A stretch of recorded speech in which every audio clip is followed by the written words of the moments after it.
So here is how we're going to make our clay dot. You're going to take the ball of clay and first of all, just stand up and push it a little bit with the palm of your hand, this part here. So make it a little bit flat first. And then when you've done that, you're going to get a roller and roll the clay. You can pick it up and turn it over. Sometimes it's easier and we don't want it to get stuck. So as you're rolling, just pick up the cutter and check. Oh, look, that's pretty much the right size. I'm going to roll it a little bit more just so it's flat. There we go. So I'm going to use my round cutter, put it on the clay, push with my hands until I can't push it anymore. So I know it's touched the board. Take it off. And you are going to have a little bit of extra clay. You're going to keep that. We're going to make something with that after. So here is my disc. You might need to just kind of push it a little bit and check it's a circle. Mine's got a bit of a funny shape. Anyway, there we go. We are going to add texture to here. We need to add our name and we need to have 2 holes. So first of all, I'm going to put the texture. There's different things you can use. I'm going to use this roller. Ooh, it's quite nice. I'm going to try pushing in some texture here. And while you're doing this, you can think about the pictures that we shared with you of the mosaic in Hanoi. Think about the texture that you saw, or maybe there's some patterns that you liked, or maybe even a picture. Maybe it reminded you of something that you are seeing now when you're pushing the texture in. Remember, if you've got something, this is an old pen lid, you can use the end. You can even use the side of it. So maybe I want to add some texture around the edge. You can use the other end. You've got the small skewer. Maybe you want to put little dots. Okay. Now when I think, oh, that looks pretty good, quite a good texture, I need to add my name. So I'm going to look, I've got a bit of a space, I think, here. And I'm going to write my name with the skewer. You want it to be clear. And you don't want to make a hole. Sometimes people push the skewer into the clay too far and it breaks the clay. You're just writing on the surface, writing on the top. And please also add your class. I'm going to pretend today that I am in 1A. Make sure you can read it. So mine, I think it's pretty clear, Emma 1A. And then to finish off, you're going to take this chopstick and you're going to push a hole at the top and a hole at the bottom, leaving a bit of a gap.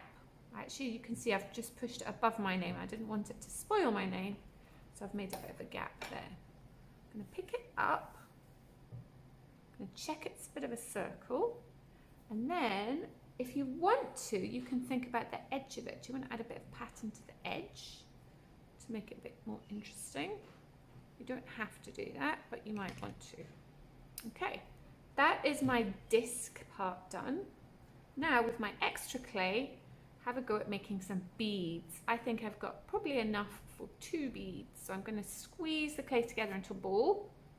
You can put it in your hands, roll it round. You can use your fingers to squeeze it.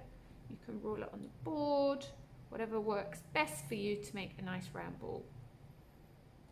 Again, you're going to take the chopstick, push the chopstick in through the clay. You can even kind of roll the clay around the chopstick to make that hole a little bit bigger. It's very difficult to thread these if the hole's too small. So make sure the hole is big enough. Push out that bit of clay I've got in the middle. There we go. And then you can decorate it as well. And remember, it's dot day, so you might want to just add lots of dots. I think I'll do that with the chopstick. Chopstick's quite good because it's quite a nice tool to use to press into the clay.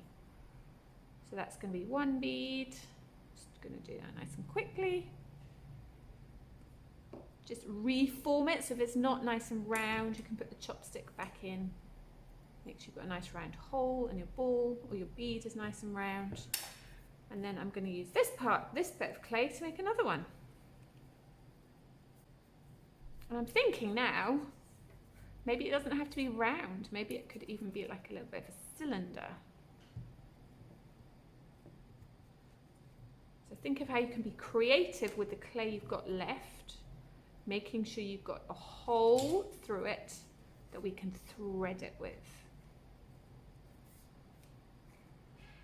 That's really important. If your hole is too small, or your hole doesn't go all the way through, we won't be able to use it and we will have to throw your bead away, which would not be cool. Okay, you could add a lot more detail than that, but I'm just showing you quickly for the sake of the video. Okay, you shouldn't have any clay left. If you do end up with some little bits of clay that are left, you can put those back in the clay bin. And then you're going to take your beads and your disc to the black tray to dry. So I'm going to show you that now. Okay, so I've finished my clay work. I'm going to take it over here. Here's my tray. Remember, I'm pretending I'm in 1A. So, oops, I found my 1A tray. Be careful. If that happens, you might need to take it back and just check it's got the hole in it properly. And then you're going to carefully put your things onto the tray. That doesn't look too bad. I'm going to leave that. Maybe you need to check with the teacher. Okay, you're going to take your board back to where you were, and your teacher will have given you somewhere to get a cloth from. This is a damp cloth. It's not really wet, just a little bit damp. All you're going to do is wipe the clay off the board, put it back where you got it from, and leave it for the next person.